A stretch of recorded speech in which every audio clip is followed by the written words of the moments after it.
Hey everybody. Today I'm going to talk about a line of comments that I get from time to time, or a theme of comments I should say that I get from time to time, and it happens often enough that I feel it warrants a video. It's not, for the most part, most of my viewers. I think most of my viewers are all on board with what I do and are very enthusiastic about what I do, but from time to time I get comments from people that seem almost downright angry about all the little tinkering around I do, the various experiments I'm doing with water chemistry and whether this does that or that does the other thing or whatever. And I'll get these comments about, just stop messing with it and stop doing all this stuff, and you make fish keeping sound so complicated. And somebody the other day called me Dr. Frankenstein, actually compared me to Dr. Frankenstein, the legendary or the fictitious doctor who was obsessed with bringing dead things back to life and whatnot. How I got compared to Dr. Frankenstein, I have no idea. But I don't understand this sort of outrage at my intellectual curiosity. In fact, I find the lack of intellectual curiosity very disturbing.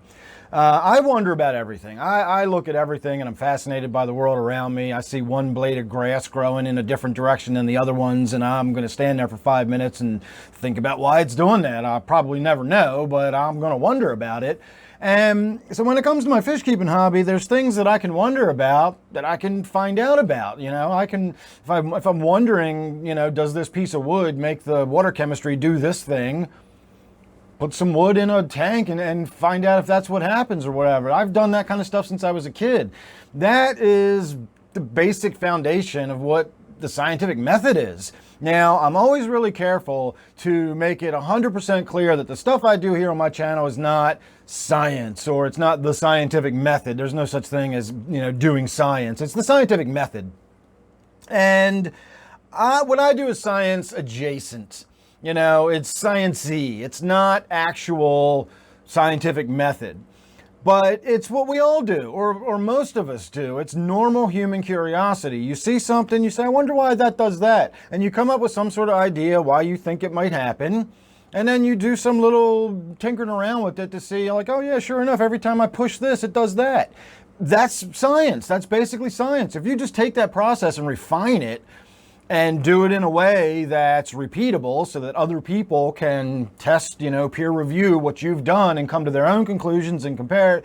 And, it's just a matter of taking notes. I think once Adam Savage from the Mythbusters, I know he's done a million things over the course of his career, but he's most widely known for his time on Mythbusters. He said that the only difference between science and tinkering is writing it down. And I'm sure he got that quote from somewhere, but that's where I got it from.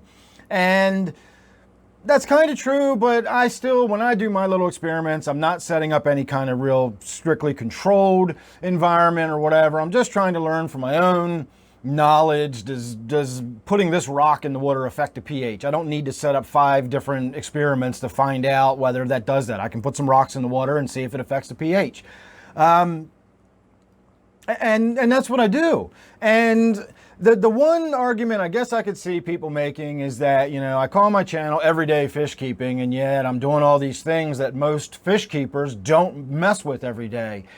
But that brings me back to, what do you want to do? You want to watch me feed my fish every day? You want to watch me do water changes? Because that's everyday fish keeping. The normal day-to-day routine fish keeping stuff, again, do you really want to watch me just feed my fish every day and go around the room turning the lights on and that's just everyday fish keeping kind of stuff. If you want my experience with fish, if you want, to learn that I tried this or I tinkered with that or whatever, that to me is what the hobby's all about. It's about learning new things, it's about growing. And I love doing this kind of stuff. And I'm happy that most people seem to enjoy my little experiments, and whether they come out right or wrong or we find out new things or not is kind of irrelevant. It's we're learning as we go and we're sharing this information with each other. I've learned a ton from my viewers in the comment section over the years. And again, if you want to critique my methods, if you want to say, dude, what you're doing is stupid or whatever, that's fine. If you want to call it bro science and say that, whatever, and just, that's fine too. I don't mind those kind of critiques. I learn a lot from that. A lot of times I am wrong and don't know what I'm talking about. And it took somebody telling me that before I realized it. Oh yeah, I guess I am kind of, just blowing smoke here.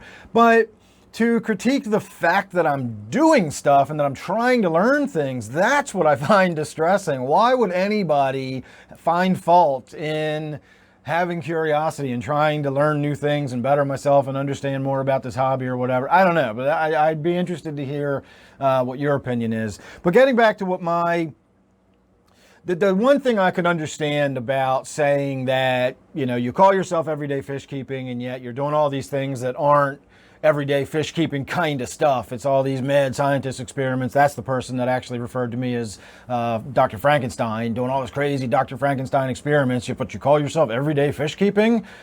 Well, the kind of experiments I do are everyday kind of stuff. I don't have expensive lab equipment. I'm not using hard to access or dangerous chemicals and stuff. I tinker around with my aquarium test kit, and I tinker around with putting eggshells or different types of minerals and rocks and stuff in my aquarium. I do the kind of experiments that anybody could do any day of everyday fish keeping. You right now could go tinker with your little 10-gallon tank in your living room or whatever and do these kinds of experiments. You can do a lot of these experiments with glasses of water on your kitchen counter. A lot of the stuff I do is in glasses of water sitting in on my washing machine while I wait to see how much the eggshells are affecting the pH or whatever. I do that kind of stuff all the time, and it's just normal, mundane, everyday tinkering around with my hobby. It's not complicated, expensive stuff.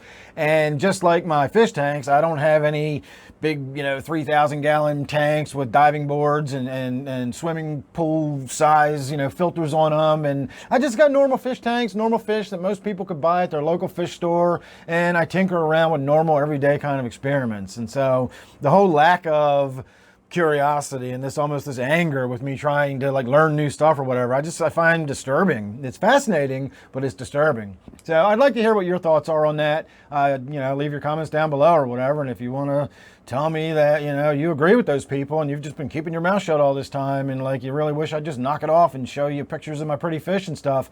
If that's how you feel, let me know. I can shoot more videos of just pointing the camera at the tank and saying, look at the pretty fish. I got lots of pretty fish to look at. That's not a problem for me. So let me know if that's what you want to see more of. I aim to please, and that's what I'll try to do. So make sure you're subscribed. I do memberships now. I'm working on getting more stuff.